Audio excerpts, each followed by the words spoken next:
Welcome to our channel. Today we how to authorize apartment EV chargers with T-Mobile device verification.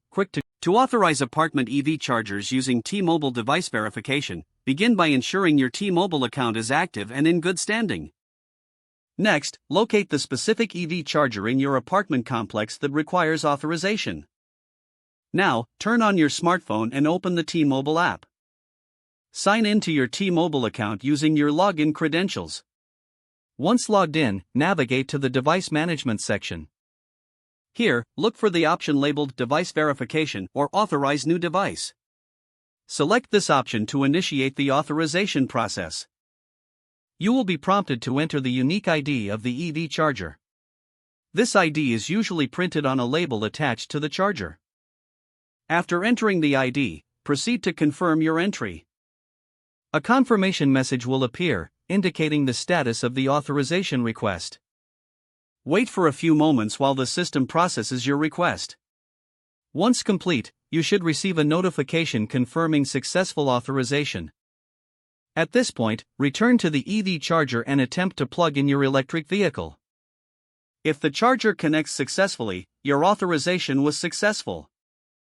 Should you encounter any issues, revisit the T-Mobile app to ensure the device ID was entered correctly.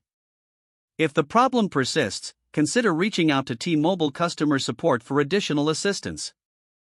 Congratulations, you have now completed the authorization process for your apartment EV charger. If the page does not load, refresh the browser or try again in a private or incognito window. Make sure you are using the correct email address, then retype it carefully to avoid small typos.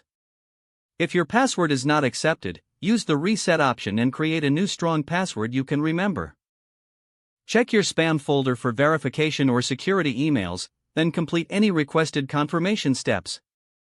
Enable two-factor authentication if available to improve account security and reduce unauthorized access risk. After signing in, review your profile details so your contact information and settings are accurate and current. If you see an error message, note it down and try again after restarting your device and internet connection. Log out when you finish, especially on shared devices, to keep your account and payment information. If the page does not load, refresh the browser or try again in a private or incognito window. Make sure you are using the correct email address, then retype it carefully to avoid small typos. If your password is not accepted, use the reset option and create a new strong password you can remember. Don't forget to like this video and subscribe to our channel for more step-by-step tech guides.